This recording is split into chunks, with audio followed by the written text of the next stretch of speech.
ಅಜ್ಜಿ ತುಂಬಾ ಕಾಲ್ ನೋಯ್ತಿದ್ಯಾ, ಕಾಲ್ ಒತ್ಲಾ? ಬೇಡಮ್ಮ. ಎಲ್ಲಿ ಎಲ್ಲಿ ನಿನ್ನ ಗಂಡ? ಹೌದು ಲತಕ್ಕ, ಶಂಕರನ ಎಲ್ಲಿ ಬರ್ತೀನಿ ಅಂದವ್ರು ಇನ್ನೂ ಬಂದೇ ಇಲ್ಲ. ಬರ್ತಾರೆ ಇರು. ಲತಾ ಅಗೋ, ನೀವ್ ಹೇಳಿದ್ರೆ ನಮ್ಗೆ ಮಂಗ್ಳೂರ್ಗೆ ಟ್ರೈನ್ ಟಿಕೆಟ್ ಮಾಡ್ಸ್ಕೊಂಡ್ ಬಂದಿದ್ರಿ. ಸವಿತಾ ಅವರೇ, ನೀವ್ ಹೇಳಿದ್ರಲ್ಲ ಮಂಗ್ಳೂರಲ್ಲಿ ನೆಂಟ್ರಿದ್ದಾರೆ ಅಂತ. ಶಂಕರಣ್ಣ, ನಾನು ಅವ್ರಿಗೆಲ್ಲ ಹೇಳಿದ್ದೇನೆ, ಎಲ್ಲ ವ್ಯವಸ್ಥೆ ಮಾಡ್ತೇನೆ ಅಂತ ಹೇಳಿದ್ದಾರೆ. ಆದ್ರೆ ಈ ಆರಾಧನ ಇದ್ದಾಳಲ್ಲ, ಅವ್ಳಿಗೆ ಎಂತಾದ್ರೂ ಒಂದು ಮಾಡಿಯಲ್ಲ. ಆದ್ರೆ ಅವಳು ಒಪ್ತಾ ಇಲ್ವಲ್ಲ ಸವಿತಾ. ಆದ್ರೆ ನಾವು ಬಿಡೋ ಹಾಗೂ ಇಲ್ಲ. ಹೇಗಾದ್ರೂ ಮಾಡಿ ಆರಾಧನನ್ನ ಮಂಗಳೂರಿಗೆ ಕಳಿಸ್ಲೇಬೇಕು. ಆ ಮಹೇಶ್ ನೋಡಿದ್ರೆ ನನಗ್ ಸಖತ್ ಕೋಪ ಬರುತ್ತೆ. ಪಾಪ ಆ ಹುಡುಗಿ ಜೀವನ ನರ್ಕ ಮಾಡ್ಬಿಟ್ಟಿದ್ದಾನೆ. ಶಂಕರಣ್ಣ, ಹೇಗಾದ್ರೂ ಮಾಡಿ ಆರಾಧನನ ಇಲ್ಲಿಂದ ಕಳಿಸ್ಲೇಬೇಕು. ಇಷ್ಟೆಲ್ಲ ಮಾತಾಡ್ಕೋತೀವಿ, ಏನಾದ್ರೂ ಒಂದು ಎಡವಟ್ಟಾಗತ್ತೆ, ಆಮೇಲೆ ಸುಮ್ಮನಿದ್ಬಿಡ್ತೀವಿ. ಸುಮ್ಮನಿದ್ರಾಗಲ್ಲ, ಹೇಗಾದ್ರೂ ಮಾಡಿ ಈ ಮದುವೆ ಆಗದೆ ಇರೋ ಹಾಗೆ ನೋಡ್ಕೋಬೇಕು. ನೋಡ್ಕೋಬೇಕು ಅಲ್ಲ, ನೋಡ್ಕೊಳ್ಳೇಬೇಕು. ಹೌದು ಅಜ್ಜಿ, ನಮ್ಮ ಆರಾಧನನ್ನ ನೋಡೋಕೆ ಆಗ್ತಿಲ್ಲ. ನಿನ್ನೆಯಿಂದ ವಿಚಿತ್ರವಾಗಿ ಆಡ್ತಾ ಇದ್ದಾಳೆ. ಏನಾಗ್ಬಿಡ್ತಾಳೋ ಅನ್ನೋ ಭಯ ಆಗ್ತಿದೆ. ಅಲ್ಲ, ಜೀವನದಲ್ಲಿ ಎಲ್ಲ ಆಸೆ ಬಿಟ್ಟಿರೋರ್ ತರ ಆಡ್ತಿದ್ದಾಳೆ. ಹೌದು ಲತಕ್ಕ, ಆ ಹುಡುಗಿ ನೋಡಬಾರದ ವಯಸ್ಸಲ್ಲಿ ಪಡಬಾರದ ಕಷ್ಟ ಪಡ್ತಾ ಇದ್ದಾಳೆ. ಅವಳ ವಯಸ್ಸಿನ ಹುಡುಗಿಯರು ಮಾಲು, ಹೋಟೆಲು, ಸಿನಿಮಾ ಅಂತ ಸುತ್ತುತ್ತಾ ಇರ್ತಾರೆ. ಆದರೆ ಈ ಹುಡುಗಿ ನೋಡಿ, ಅಮ್ಮನಿಗೋಸ್ಕರ ತನ್ನ ಜೀವನೇ ಕೊಡ್ಲಿಕ್ಕೆ ತಯಾರಿದ್ದಾಳೆ. ಇಲ್ಲ ಲತಕ್ಕ, ಅವಳಿಗೊಂದು ಜೀವನವನ್ನು ನಾವು ಕಟ್ಟಿಕೊಡ್ಲೇಬೇಕು.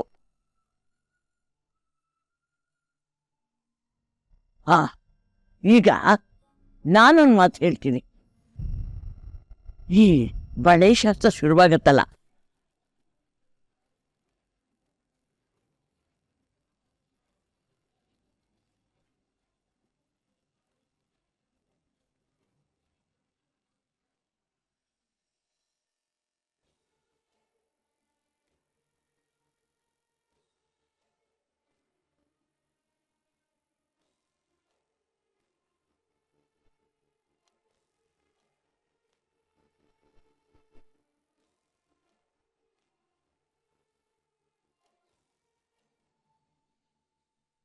ಅಮ್ಮ ಬಂದ್ಯಾ?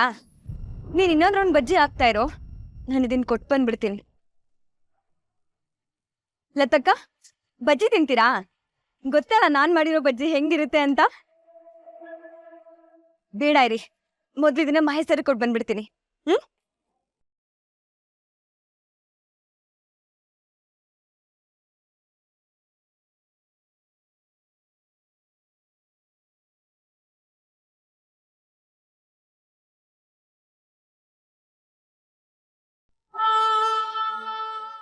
ಅದೇಂದ್ರೆ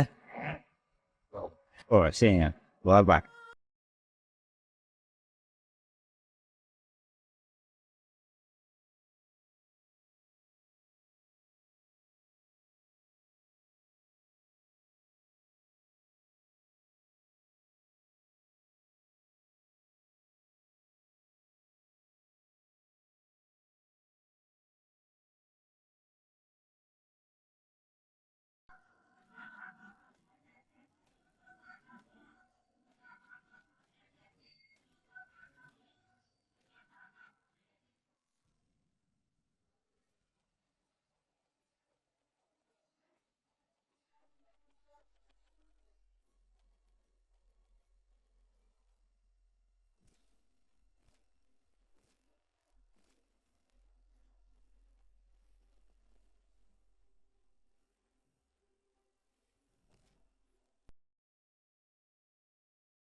ಬಜ್ಜಿ ತಿನ್ನೋದ್ ಬಿಟ್ಟು ಏನ್ ಮಾಡ್ತಿದ್ದೀರಾ ಬ್ರೋ?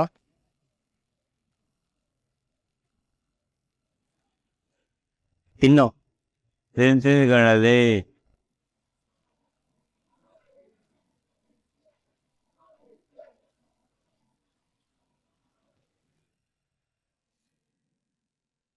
ಆರಾಧನವ್ರಿ, ನೀವು ಮಾಡಿದ ಬಜ್ಜಿ ಅಲ್ವಾ, ಪ್ರೀತಿ ತಿಂತೀನಿ.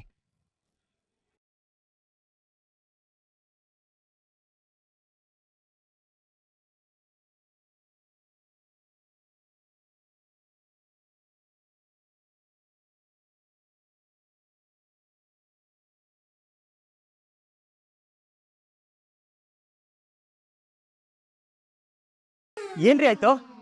ನೀರ್ ಕುಡೀರಿ.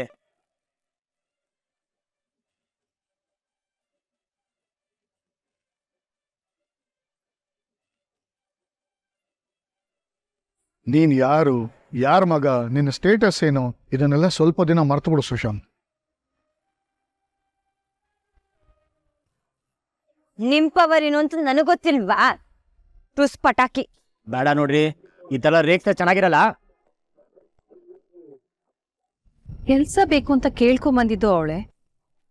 ಈಗ 2 ಸತಿ ಫೋನ್ ಮಾಡಿದ್ರೆ ಇಗ್ನೋರ್ ಮಾಡ್ತಿರೋದು ಅವಳೆ. ಯಾಕಿರ್ಬೋದು? ತುಂಬಾ ಬ್ರೈಟ್ ಹುಡುಗಿ. ಏನಾದ್ರೂ ಪ್ರಾಬ್ಲಮ್ ಇರ್ಬೋದಾ? Let me try again.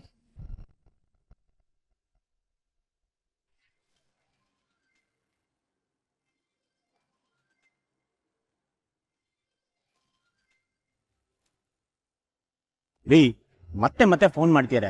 ಏನೋ ಅರ್ಜೆಂಟ್ ಇರ್ಬೇಕು, ಫೋನ್ ರಿಸೀವ್ ಮಾಡ್ರಿ. ಯಾರಿಗ್ ಗೊತ್ತು, ಜಾಕ್ ಪಾಟ್ ಹೊಡೆದ್ರು ಹೊಡಿಬೋದು. ಯಾಕ್ರಿ ಫೋನ್ ರಿಸೀವ್ ಮಾಡಕ್ ಭಯ? ಸಾಲ ಏನಾರ ಮಾಡಿದೀರಾ? ರೀ, ನಾನ್ಯಾಕ್ರಿ ಭಯ ಪಡ್ಬೇಕು? ಮತ್ತೆ ಯಾಕ್ರಿ ಕಾಲ್ ರಿಸೀವ್ ಮಾಡ್ತಿಲ್ಲ? ಆ ಪುರುಷಿಗೆ ಜಾಸ್ತಿ ಖಾರದ ಪುಡಿ ಹಾಕಿ ಬಜ್ಜಿ ಕೊಟ್ಟಂಗಲ್ಲ. ಧೈರ್ಯ ಇದ್ರೆ ಫೋನ್ ಎತ್ತಿರಿ.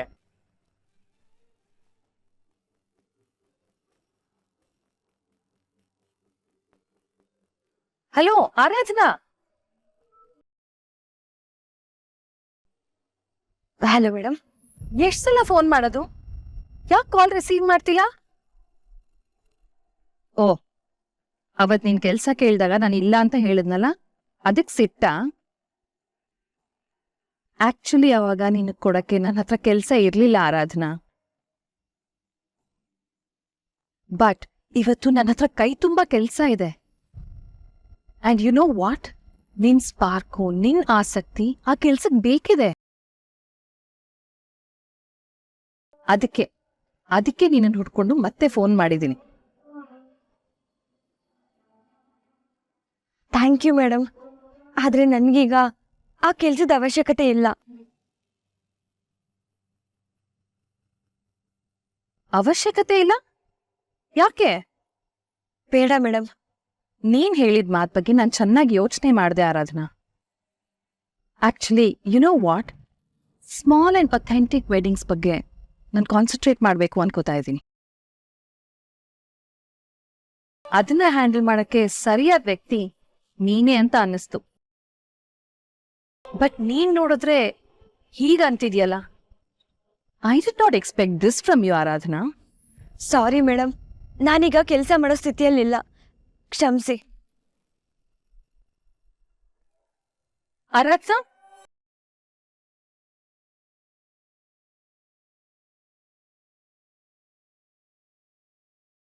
ಕಾಲ್ ರಿಸೀವ್ ಮಾಡಿದ್ನಲ್ಲ, ಇವಾಗ ಸಮಾಧಾನನಾ? ರೀ, ಏನ್ರಿ ನೀವು ಸಿಟ್ಟಲ್ಲಿ ಎಂತ ಒಳ್ಳೆ ಅವಕಾಶ ಮಿಸ್ ಮಾಡ್ಕೋತಾ ಇದೀರಾ? ಅವ್ರು ನಿಮ್ಗೆ ಫೋನ್ ಮಾಡೋದು ಕೆಲ್ಸ ಕೊಡಕ್ ತಾನೆ. ನನ್ ಇಷ್ಟ, ನಾನ್ ಏನ್ ಬೇಕಾದ್ರೂ ಮಾಡ್ಕೋತೀನಿ. ನೀವ್ ಮಾತ್ರ ನಿಮಗ್ ಬೇಕಾಗಿರೋದು ಸಾಧಿಸ್ಕೊಂಡ್ರಲ್ಲ. ಈಗ ಬಂದು ದೊಡ್ಡದಾಗಿ ನನ್ ಬಗ್ಗೆ ಕಾಳಜಿ ಇರೋ ತರ ಪೋಸ್ಟ್ ಕೊಡ್ತಿದ್ದೀರಾ.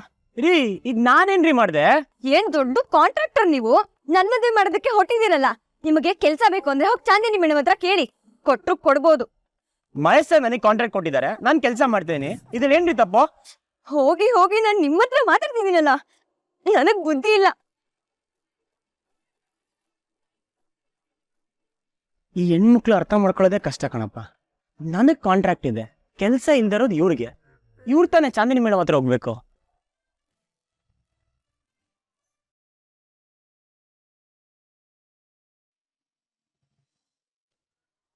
ಅಜ್ಜಿ, ನಾವು ಹೇಳಿದ ಪ್ಲಾನ್ ಅನ್ನು ರೇವತಿ ಅಕ್ಕ ಒಪ್ಪುತ್ತಾರಾ? ಒಪ್ದೇನೆ ಮಗಳ ಜೀವನ ಸರಿ ಹೋಗುತ್ತೆ ಅಂದರೆ ಖಂಡಿತ ಒಪ್ತಾರೆ. ಮಹೇಶ್ವರ ಮುಂದೆ ಮಾತಾಡೋ ಧೈರ್ಯ ಇಲ್ಲ ಅನ್ನೋ ಒಂದು ವಿಷಯ ಬಿಟ್ಟರೆ ಅವಳ ಮಗಳು ಭಾಳ ಹಾಳಾಗೋಗ್ಬಿಡ್ತಾಳೇನೆ. ಅಜ್ಜಿ, ನಾನೇನಾದ್ರೂ ಆ ಯಪ್ಪನ ಹೆಂಡತಿ ಆಗಿದ್ದಿದ್ರೆ ಇಷ್ಟು ಹೊತ್ತಿಗೆ ಅವನನ್ನು ಜೈಲಲ್ಲಿ ಮುದ್ದೆ ಮುರಿಸ್ತಾ ಇದ್ದೆ. ಅವನು ನಿನ್ನ ಬೆನ್ನು ಮೂಳೆ ಮುರಿದು ಮೂಳೆಯಲ್ಲಿ ಕೂಡ್ಸಿರ್ತಿದ್ದ.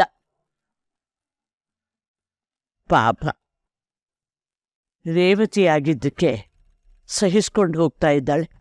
ಆಯ್ತು, ಮೊದ್ಲು ಈ ವಿಷಯನ ರೇವತಿ ಅಕ್ಕನಿಗೆ ತಿಳಿಸೋಣ. ಹೀಗ್ ಮಾತಾಡ್ತಾ ನಿಂತ್ರೆ ತಡ ಆಗೋಗುತ್ತೆ. ಬನ್ನಿ.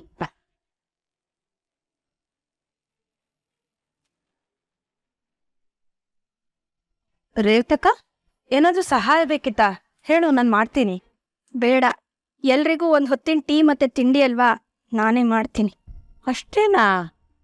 ಜ್ಯೂಸ್ ಇಲ್ವಾ? ಅದು ಇದೆ ಅಜ್ಜಿ. ಬಳೆ ಶಾಸ್ತ್ರಕ್ಕೆ ಬಂದೋರಿಗೆ ಕೊಡೋಕೆ ಅಂತ ಅದನ್ನು ರೆಡಿ ಮಾಡಿಸಿದ್ದಾರೆ. ಸವಿತಾ, ಜ್ಯೂಸು ಇದೆಯಂತೆ.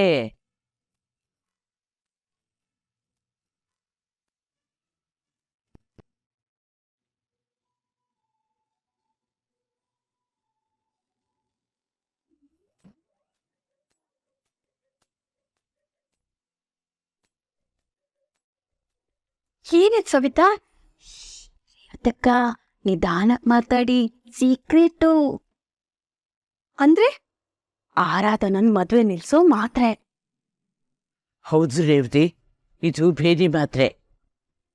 ಇದನ್ನ ಬಳೆಗಾರಕ್ಕೆ ಕೊಡಬೇಕು. ಕುಡಿತಿದ್ದ ಹಾಗೆ ಭೇದಿ ಶುರುವಾಗುತ್ತೆ. ಅಷ್ಟು ಬೇಗ ಕೆಲಸ ಶುರು ಮಾಡುತ್ತೆ ಈ ಮಾತ್ರೆ. ಆದ್ರೆ ಇದನ್ ಕೊಡೋದ್ರಿಂದ ಆರಾಧನಾ ಮದ್ವೆ ಹೇಗ್ ನಿಲ್ಲುತ್ತೆ? ನನಗೇನು ಅರ್ಥ ಆಗ್ತಾ ಇಲ್ಲ ಅಜ್ಜಿ. ಇವ್ರಿಗೇನಾದ್ರೂ ಗೊತ್ತಾದ್ರೆ ನನ್ನನ್ನು ಸಾಯಿಸ್ಬಿಡ್ತಾರೆ. ನೀನೀಗೆಲ್ಲ ಹೆದರಿ ಸಾಯ್ಬೇಡ. ನಾವೆಲ್ಲ ನೋಡ್ಕೋತೀವಿ. ಇದನ್ನ ನೀನು ಬಳೆಗಾರ ಕೊಡೋದ್ರ ಬಗ್ಗೆ ಮಾತ್ರ ಗಮನ ಕೊಡು. ಆದ್ರೆ ಇದನ್ನ ಅವನಿಗೆ ಕೊಡೋದು ಹೇಗೆ? ಸವಿತಾ, ಈ ರೇವತಿ ನಂಬ್ಕೊಂಡು ಕೂತ್ರೆ ಕೆಲಸ ಆಗಲ್ಲ ಕಣೆ. ನೀನೇ ನೋಡ್ಕೊ. ಅಜ್ಜಿ, ಈ ಕೆಲಸ ಆಯ್ತು ಅಂತ ಇಟ್ಕೊಳ್ಳಿ, ಆ ಬಳೆಗಾರ ಬರ್ತಿದ್ದಂಗೆ ಓಡಿ ಹೋಗ್ಬೇಕು, ಹಾಗೆ ಮಾಡ್ತೇನೆ. ಆಮೇಲೆ ಎಂತ? ಬಳೆ ಶಾಸ್ತ್ರ ನಿಂತು ಹೋಗ್ತದೆ. ಅಪಶಕುನ ಆಯ್ತು ಅಂತ ಹೇಳಿ ಆರಾಧನನ್ನು ಬಳೆ ಅಂಗಡಿಗೆ ಕರ್ಕೊಂಡೋಗಿ ಶಾಸ್ತ್ರ ಮಾಡುವಂತ ಹೇಳುವ. ನಾನು ಅದಕ್ಕೆ ಒಗ್ಗರಣೆ ಹಾಕ್ತೀನಿ. ಬಳೆ ಅಂಗಡಿಗೆ ಮಹೇಶನ್ ಹೇಳಿ ಆರಾಧನನ್ನ ಆಚೆ ಕರ್ಕೊಂಡು ಹೋಗ್ತೀವಿ. ಅಲ್ಲಿದ್ದ ಹಾಗೆ ಎಸ್ಕೇಪ್ ಮಾಡ್ಸೋಣ.